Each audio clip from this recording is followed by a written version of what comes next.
अस्सलाम वालेकुम। आज हम जमात पंजुम का माहौल का मुतालिया हिस्सा 1 का सबक नंबर 3 ग़िज़ा को महफूज करने का तरीका, इस सबक की मश्क हल करेंगे।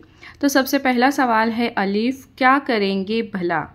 उसमें नंबर 1 है, देखो पापड़ नरम हो गए हैं, तो आप क्या करेंगे।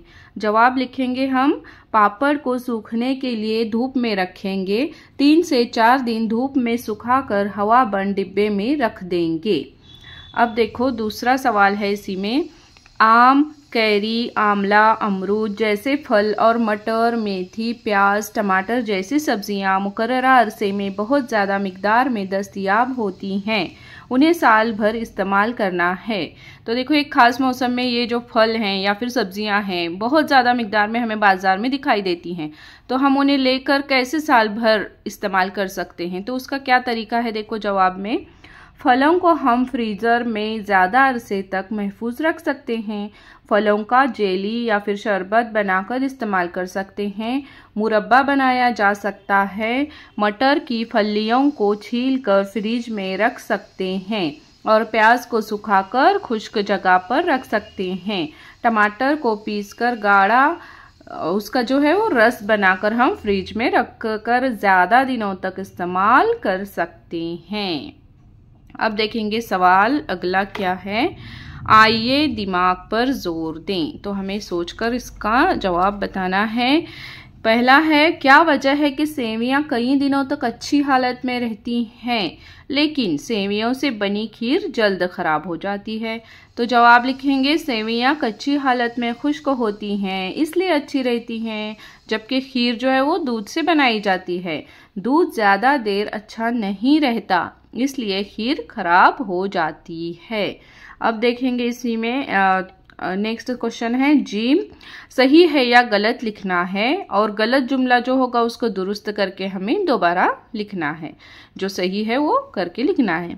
तो इसमें पहला है क्वेश्चन, शय को उबालने से इसमें मौजूद खुर्दबीनी जानदार हलाक हो जाते हैं। शय यानी जो कोई भी एक चीज़ है तो उसको उबालने से क्या होता है, उसमें के जो है वो खुर्दबीनी जानदार हलाक हो जाते हैं। तो जवाब क्या है, बिल्कुल सही है। अब इसी में देखेंगे दूसरा सही गलत का जो है वो, ग़िज़ा में खुर्दबीनी जानदार की नशोनुमा होने लगे तो हमारी ग़िज़ा खराब नहीं होती। तो जवाब है गलत, खुर्दबीनी जानदार की वजह से ही हमारी ग़िज़ा खराब होती है। ग़िज़ा में खुर्दबीनी जानदार की नशोनुमा से हमारी ग़िज़ा खराब हो जाती है। अब तीसरा है, गर्मा में खुश्क करके रखी हुई अशिया साल भर इस्तेमाल नहीं की जा सकती। जवाब है गलत, गर्मा में खुश्क करके रखी हुई अशिया साल भर इस्तेमाल की जा सकती हैं। चौथा है, फ्रिज में ग़िज़ा रखने से हरारत मिलती है। तो जवाब है गलत। ये तो हम सबको पता है कि फ्रिज में अगर हम ग़िज़ा रखते हैं तो वो गर्म नहीं होती बल्कि ठंडी होती है, हरारत नहीं मिलती, उसको ठंडक मिलती है। फ्रिज में ग़िज़ा रखने से उसे ठंडक मिलती है। अब देखो आखिरी सवाल है, दर्ज झैल सवालों के जवाब लिखिए। उसमें पहला है, ग़िज़ा किन किन तरीक़ों से महफूज की जा सकती है, यानी हम ग़िज़ा को किन किन तरीक़ों से बहुत ज़्यादा दिनों तक अच्छी हालत में रख सकते हैं। तो जवाब है खुश्क करना यानी सुखाना, सर्द करना, उबालना जैसे तरीक़ों से ग़िज़ा महफूज की जा सकती है। दूसरा है, हम ख़राब ग़िज़ा क्यों नहीं खाते। तो जवाब है, ख़राब ग़िज़ा खाने से हमारे निज़ाम इंतज़ाम यानी जो हमारे हाजमे का निज़ाम होता है उसमें ख़राबी हो जाती है और पेट दर्द हो सकता है। अब देखो सवाल नंबर 3 है, फलों के मुरब्बे क्यों बनाए जाते हैं। जवाब है, किसी ख़ास मौसम में ज़्यादा मिकदार में हासिल शुदा फलों को ज़्यादा दिन तक महफूज रखने के लिए हम फलों के मुरब्बे बनाते हैं।